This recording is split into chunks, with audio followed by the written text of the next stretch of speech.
Mesdames et messieurs, bonsoir et bienvenue à cette émission d'Info 9. La bibliothèque de Macamic a connu un fort achalandage en 2017 dû principalement aux fêtes du 100e anniversaire de cette municipalité. Que réserve 2018? Alors, pour nous en parler, je reçois la grande responsable des activités à la bibliothèque de Macamic, Madame Linda Morin, qui est également agente culturelle. Madame Linda, bonsoir. Bonsoir. Toujours un plaisir de vous recevoir, Merci, Madame Linda. c'est un plaisir pour moi aussi. Quand je disais en intro, moi, j'aimerais ça que l'on fasse une courte rétro pas de toutes les activités qu'il y a eu à la bibliothèque en 2017, mais surtout durant le gros des fêtes du 100e de Macamic, parce que c'était, en fin de compte, c'était le centre ou le pôle d'attraction, c'était là. Oui, la bibliothèque. Si on voulait des renseignements, si on voulait différentes choses, c'était là. C'était vraiment le lieu d'attraction, oui, toute l'information s'y situait. Puis il a passé beaucoup de monde. Puis il y a pas, environ 350 personnes par jour. Oui, donc, les gens sont venus pour chercher de l'information, savoir où toutes les activités avaient lieu. Puis sont venus aussi voir nos belles expositions. Ben, on en est rendu là. Vous m'enlevez les mots de la bouche, Madame Linda.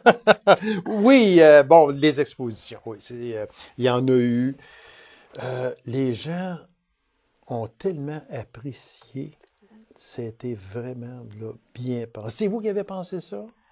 C'est le comité du 100e. Avec le comité du 100e, au départ, ça devait pas avoir lieu à la bibliothèque. Puis moi, j'ai ouvert la porte à ça en disant, pourquoi tant qu'à être le lieu d'accueil? Oui, puis c'était central en plus de ça. Et c'est toutes des petites idées de on fait tout ça, on fait tout ça. Puis moi, on fait tout ça. Linda, oui. Oui.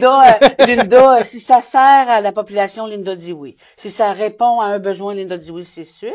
Fait qu'au départ, la demande, c'était de faire l'exposition de 100 ans de maire en maire. Oui, c'est ça. C'était une demande de monsieur le maire à l'époque. Alors, on a exposé pendant tout le temps du 100e, un peu avant, les photos des 100 maires avec le Colombo, paroisse, puis la ville. Et puis est née l'idée d'exposer des objets promotionnels, des objets de il y a 100 ans. Oui. Et là, ce qui était magique là-dedans, c'est la participation des gens. Parce que, ça se fait pas tout seul. Fait que monsieur, madame, tout le monde ont emporté leur objet. Ça a créé une effervescence autour de ça. Les gens, la visite venait pour voir. Puis, moi, je me rappelle mon père, je me rappelle mon grand-père. Ça a été comme quelque chose à refaire, je dirais. Ça, c'est sûr que c'était un travail de collaboration et de concertation. Oui. Puis, il y a eu aussi des robes de mariée. Les robes de mariée. Ça, j'aurais fallu avoir plus grand espace parce que tout le monde, quand les gens arrivaient, disaient « Oh, moi, j'avais encore la mienne. Oh, moi, j'ai encore la mienne. » Ça, c'était pas mal le fun aussi.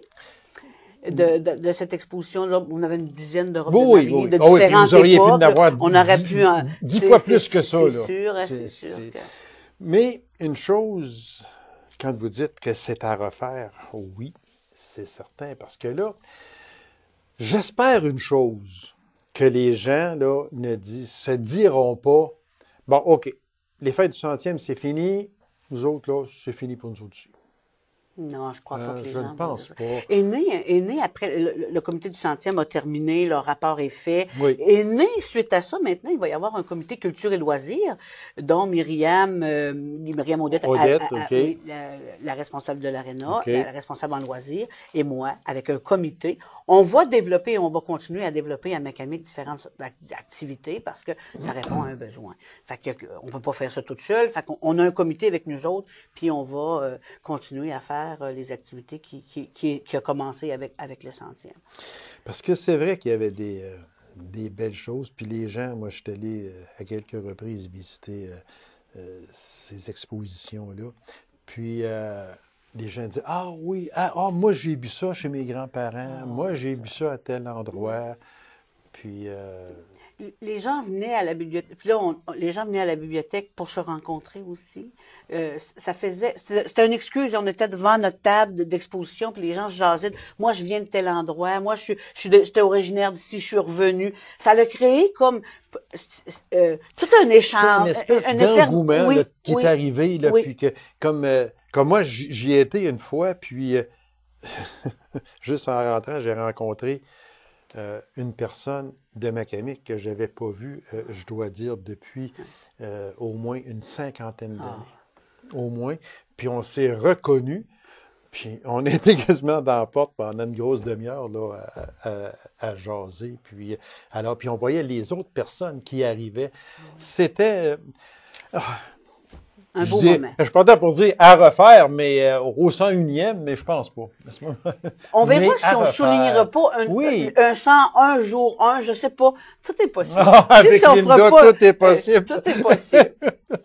Mais non, bon, où je veux en venir, Madame Linda, c'est que, je sais qu'il y a des gens qui en ont parlé, vous en avez parlé aussi, de continuer les expositions. Oui.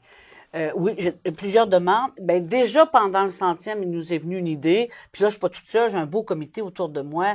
Et cette année, on va à partir de la fin, début février, mi-février, on veut exposer nos organismes. Alors là, certains ne le savent pas tout encore, mais on voudrait faire une exposition sur nos pompiers, sur les femmes, sur les fermières, sur le Club Lion, en lien avec des activités scolaires. Fait que ça va servir.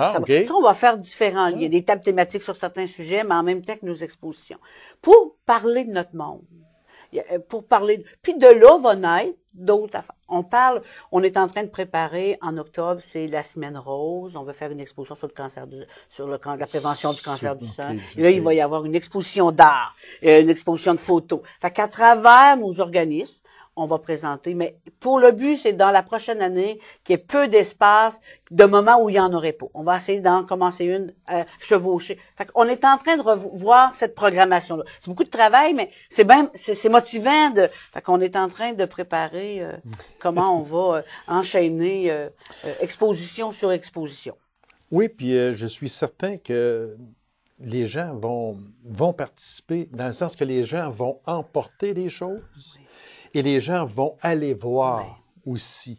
Parce que, en tout cas, moi, j'ai trouvé l'idée, lors des festivités du 100e, de faire cette exposition d'objets anciens, des mères des 100 dernières années, des robes de mariée. J'ai trouvé ça vraiment extraordinaire. Puis tout de suite, je me suis dit, oui, mais on ne peut pas juste faire ça. Il faut continuer. Il faut continuer. C'est beau d'avoir pensé faire ça dans le cadre des festivités du 100e, mais ça devrait continuer parce que l'engouement était là. Oui, puis les gens ont répondu, fait que ça répond à un intérêt. Alors, pourquoi pas continuer? Moi, je suis très ouverte à ça. Madame Linda, on va parler de la capsule, la fameuse capsule, que il y a quelques-unes qui ont eu de la misère un peu avec ça parce que, disons que c'était censé être scellé au mois de juillet. Bon, OK. Mais là, au mois de juillet, c'est vrai qu'il n'y avait pas beaucoup de personnes qui avaient apporté, peu importe quoi, là, une enveloppe, peu importe, pour mettre dans la capsule. Vous avez décidé de prolonger, OK, c'est bien. Mais là, elle est-tu scellée? Elle est scellée depuis décembre 2017. Elle est attachée, vissée, avec 3 cadenas. Elle est scellée et la liste va être conservée dans la voûte à l'hôtel de ville fait que toutes les personnes tous les lettres qui sont à l'intérieur, on a une liste de tout le monde. C'est sûr que dans 25 ans, on va inviter tous les gens quand on va faire l'ouverture. Et je suis un peu la gardienne de cette capsule-là parce qu'elle va demeurer à la bibliothèque pendant 25 ans. Parce qu'avec la verve, puis avec l'entrain que vous mettez dans ça, dans 25 ans, vous allez être encore là. OK. À la retraite, mais encore là. Une bénévole. Oui. Pourquoi pas? On ne sait pas la vie. On ne sait pas l'avenir, c'est sûr. Mais est-ce que, sans dévoiler, là, je veux pas aller non plus à l'intérieur de la capsule elle-même, mais est-ce que ça a valu la peine? Est-ce que les gens ont collaboré? Oui, ça a valu la peine. Les gens ont collaboré. La capsule n'est pas pleine, mais il y a beaucoup de lettres. Oui. Je pense que pour les gens, quand on va l'ouvrir dans 25 ans, ça va valoir la peine. Importe le nombre, il y a un nombre important, mais pour ces personnes-là qui vont ouvrir ça, il y a des belles affaires là-dedans. Il y a des belles choses. Moi, je les ai vues, là, je les ai manipulées, j'ai écrit le nom des gens, puis je faisais, oh wow, ça va être le fun. Fait que c'est sûr que dans 25 ans, les petits-enfants, les enfants, les grands-parents qui vont être encore là, ça va être un moment à ne pas manquer. Parce que les gens mettaient ce qu'ils voulaient. Des uns ont mis la chanson thème, d'autres ont mis le DVD du 100e, d'autres ont mis peut-être le livre du 100e. des lettres personnelles. Oui, des lettres personnelles, des gens qui savent bien qu'ils ne seront pas là dans 25 ans. Là, c'est sûr, alors, c'est un peu leur testament. Il y a des grands-parents, arrière-grands-parents qui ont déposé avec beaucoup d'émotion. Parce que ça va être... Nous autres, on l'a fait, puis je ne m'en cache pas de le dire, on a mis une enveloppe, nous autres, qui s'adressait à nos 2 enfants, premièrement, et qui s'adressait après ça à nos petits-enfants. Puis là, on l'a mis ce qui était aujourd'hui versus ce que dans 25 ans, ils vont avoir tel âge, etc. On pouvait faire ce que l'on voulait avec ça. Alors, bravo à ceux qui ont déposé quelque chose dans la capsule. Déjà, on a encore entendu dire au travers les branches, ben là, moi, j'ai pas eu le temps. Ben là, il est trop tard. Excusez, mais... laissez-les. C'est moi qui ai les clés. En fait, les clés, on les a même pas. On a les cadenas et on n'ouvre pas ça. Fait que tant pis. Fait que les clés, c'est le dollar, mais ils sont dans le lac Macamic. Hein? Ça doit être à peu près ça. Avec, vous pourrez essayer de trouver les clés lors de la baignade annuelle. Peut-être, je sais pas si Gilles va la refaire encore cette année. Ça aussi, c'était quand même assez bien. Donc, les fêtes du 100e, on n'en parle plus. C'est maintenant terminé. Bravo à ceux qui ont collaboré de près ou de loin avec la bibliothèque et avec un peu tout ce qui s'est passé chez nous au cours de 2017. Puis on a clôturé, hein, le comité du 100e a clôturé par un souper remerciement aux bénévoles. Là. 130 personnes étaient à ce souper-là. C'était un beau moment pour clôturer. Puis remercier les gens qui ont collaboré. C'est sûr. Bon, là, on va parler de la bibliothèque elle-même. On va délaisser les fêtes du 100e. Plus tard, on parlera des fêtes du 125e jour. Si on parlait un peu de statistiques, parce que moi, je me souviens très bien que lorsque le projet bibliothèque est arrivé à Macamic, c'était après l'incendie du club de l'âge d'or, tout le monde le sait, connaît l'histoire. On ne pouvait pas laisser sur ce coin-là un coin vide. Alors, on a lancé le projet bibliothèque. Des uns étaient pour, des uns étaient contre. Ça, c'est tout à fait normal, c'est démocratique. En tout cas, à venir à date, ça ne ment pas. Non. Je pense que il y avait des gens qui avaient des résistances à savoir comment elles seraient occupées. Qui va supporter ça et comment ça... Qui va s'en occuper? Oui, parce que je pense qu'il y a des gens qui, au départ, avaient des réserves. Maintenant, non plus, là, font « Oh, wow, tu sais, c'est le fun ce que c'est devenu. » Mais je pense que les gens avaient des inquiétudes en disant « Ben, quelle énergie on va mettre dans cette bibliothèque-là? » Moi, la première, au conseil, l'équipe au conseil, on s'est tous posé la question « OK, on va voter pour ça. C'est une responsabilité, c'est beaucoup de sous. » Mais moi, je me rappelle d'avoir réfléchi en disant « Ben, vas-tu mettre de l'énergie, Linda? » Puis là, quand ça a fait oui, ben faut développer, il faut développer un réseau. Puis fait que ça, on le fait. On est passé, je pense, 160 membres à l'époque. On est près de 820. En fait, on est 820 membres, adultes et enfants. Là, 350 enfants, quand même. Tu sais, il n'y avait pas beaucoup d'abonnements enfants. On a développé ça. On a acheté des livres pour accueillir les jeunes familles. Alors, on est 820. Ça fluctue un peu à chaque fois.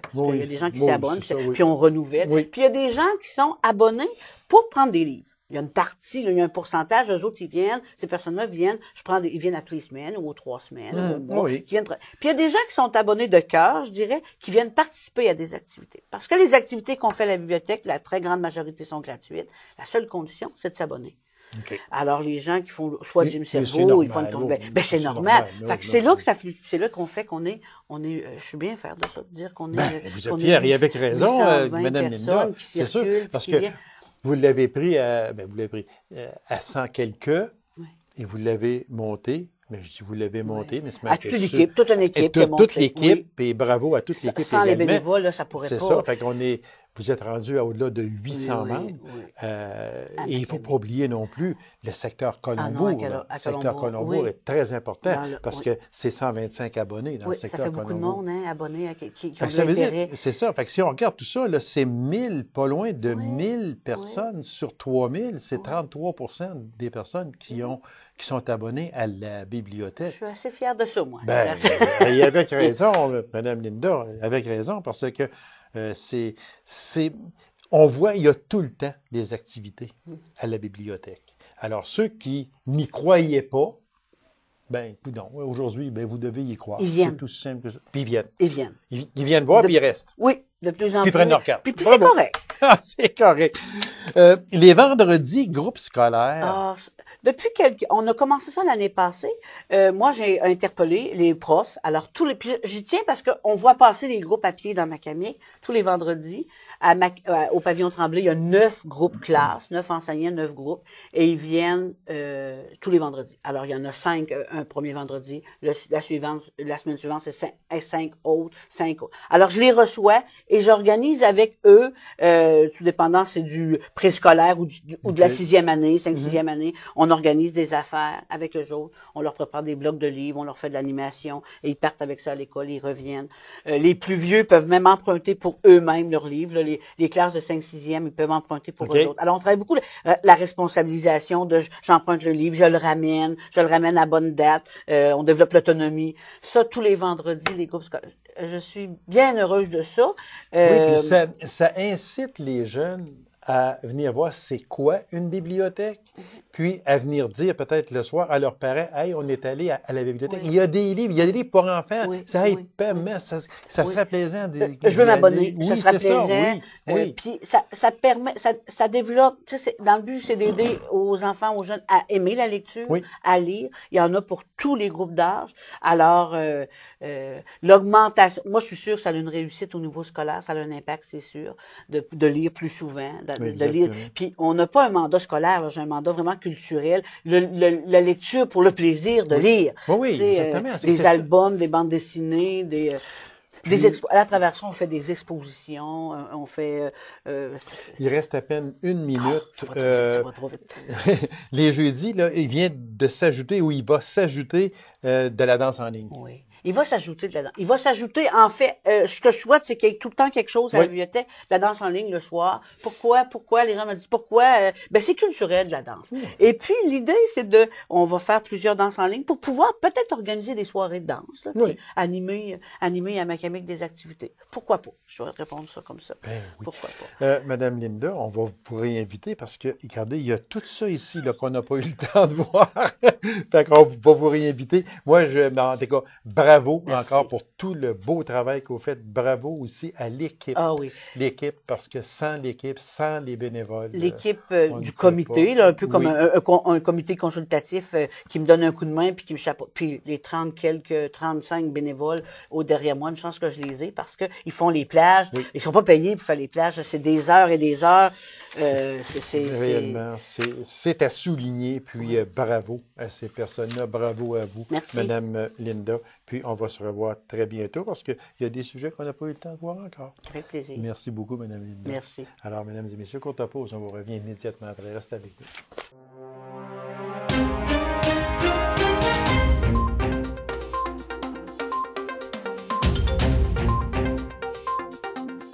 Comment se porte le tourisme en Abitibi-Témiscamingue? Alors, qui de mieux placé pour nous en parler que son président de tourisme Abitibi-Témiscamingue, M. Émilien Larochelle. M. Émilien Larochelle, bonsoir. Bonsoir. Merci d'accepter cette invitation-là. C'est très gentil à vous. Le tourisme prend énormément de place chez nous. Et comment va le tourisme en Abitibi-Témiscamingue? Je vous lance cette question-là. On en entend parler de plus en plus et avec raison. Mais comment se porte le tourisme? Moi, je dirais qu'il se porte très bien au niveau de l'ensemble de la région. C'est sûr qu'il y a des secteurs qui sont peut-être moins fortunés à ce niveau-là parce qu'ils sont en développement. Mais on est optimiste par rapport à toutes les démarches qu'on entreprend, là, qu'on fait actuellement. Puis... Si je regarde au cours des 5 dernières années, là, on a fait des pas de géant. Les gens, peut-être, qui s'en rendent pas compte, c'est un peu ça. J'ai apporté avec moi là, quelques dépliants pour vous montrer la qualité des documents qui sont faits par notre association. Et ça surprend même. On a rencontré des sous-ministres, puis même la ministre là, qui est venue ici en région là, dernièrement, elle regardait le travail qu'on faisait, puis elle était surprise de voir tous les secteurs qu'on touchait. Exactement. Parce que j'ai reçu souvent ici Renda Knepke, que j'ai reçu, puis j'en ai reçu d'autres. M. Carrier aussi venait oui, mon prédécesseur. très souvent, mais oui, exactement. Et on appuyait toujours sur une chose, M. La Rochelle. On va appuyer moins aujourd'hui parce que c'est plus connu, mais disons que si on se reporte à peut-être une décennie passée, les gens avaient tendance à penser que le tourisme, c'est l'été. Oui. Là, de plus en plus, avec on fait beaucoup de propagande, et vous allez au front, comme on dit, très souvent. Le tourisme en hiver, il est très important parce qu'il y en a beaucoup de touristes. C'est sûr qu'on n'a pas de montagne ici. Donc, oui. quand on regarde cet aspect-là, on n'a pas ça. Mais on a des plaines, par exemple. On a des grandes étendues.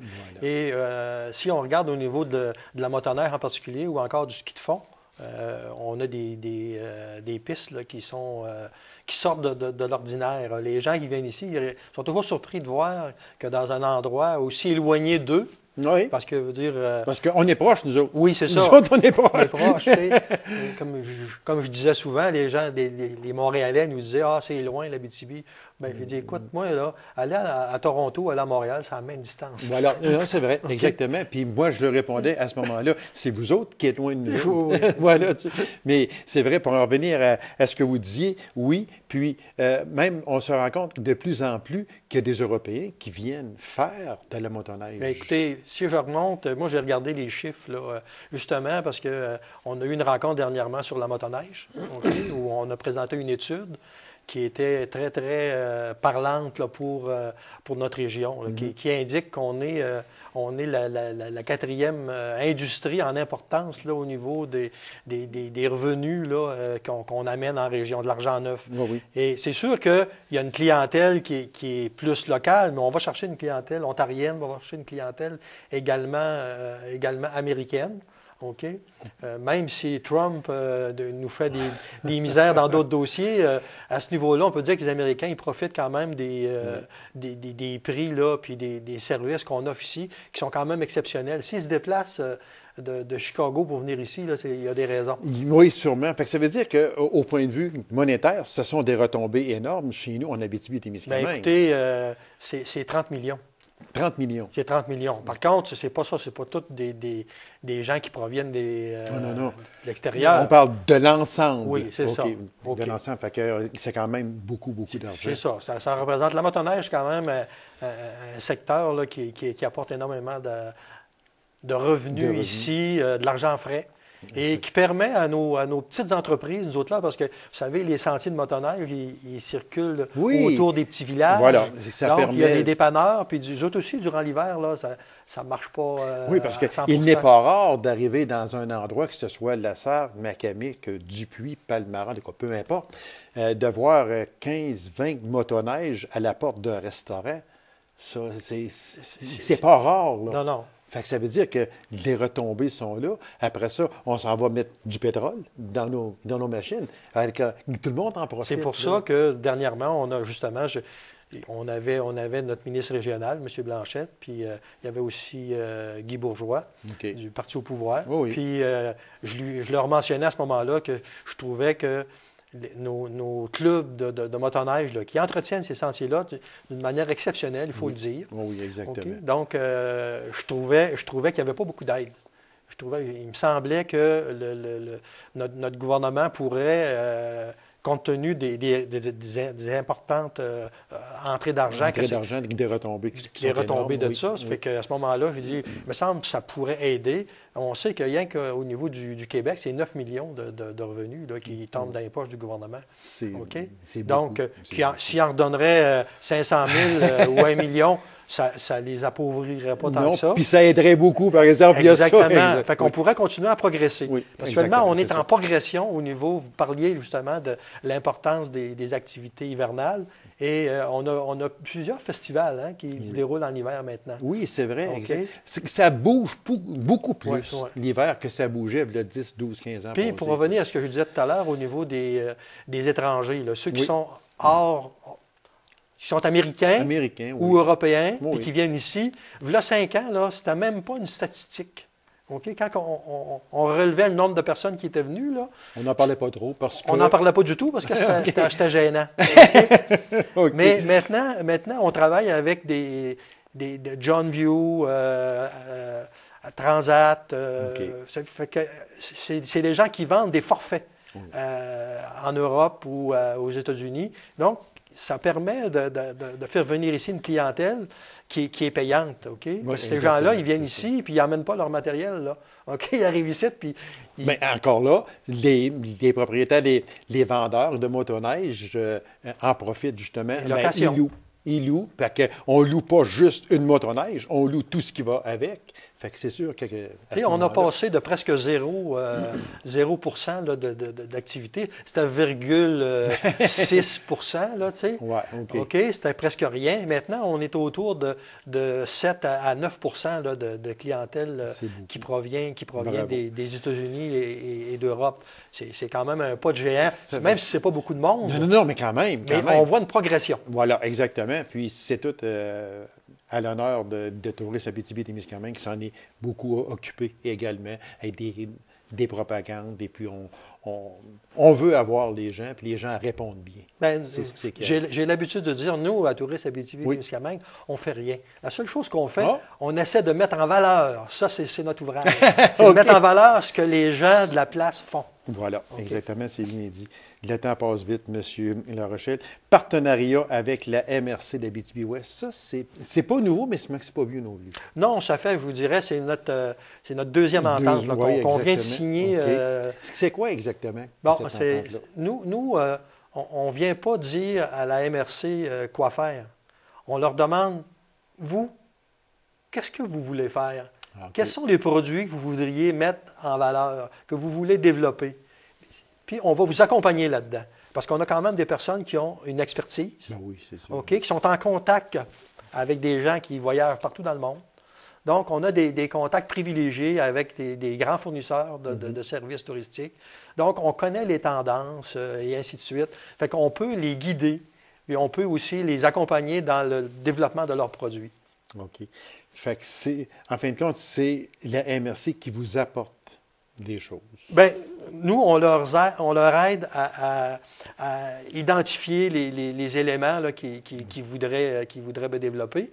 Après qu'on a identifié quelques-uns, bien là, on leur dit, oui, on ne peut pas tout faire. S'il y a 12 activités, on va peut-être en cibler 2, 3 ou 4, puis on va les prioriser, puis on va dire, bon, la première qu'on veut développer, c'est laquelle? Et à ce moment-là, nous, on leur aide à faire ça. S'il y a des plans d'affaires à exécuter, on le fait en collaboration avec eux, et ainsi de suite. En terminant, M. La Rochelle, juste un mot sur... vous travaillez de concert avec les associations de motoneige et les pourvoiries également. C'est important. Et je dirais qu'on est la seule ATR, la seule association touristique là, au niveau provincial qui fait ça. OK. Oui. Ah oui, on est la seule région qui fait ça. Donc, encore une fois, une chose qui va partir de l'Abitibi, qui va s'en aller dans les grands centres. Les autres, là, je peux vous dire que les autres régions nous regardent aller et ils nous disent, vous faites ça, vous autres? Ils sont surpris. Puis ils vont venir après ça copier sur nous autres, mais on est un beau modèle. Oui. Exactement. Monsieur La Rochelle, merci beaucoup. À votre prochaine visite, on va parler touristes aussi, été, beaucoup, et puis aussi... qu'on n'a pas eu le temps de parler, on va le garder pour notre prochaine émission, c'est Cultura qu'on va parler également. Alors, lors de votre prochaine visite dans nos studios. Bien, je vous remercie. C'est moi qui vous remercie, M. La Rochelle. Alors, mesdames et messieurs, merci d'avoir été là. On a rendez-vous à une prochaine émission d'Info 9. Au revoir.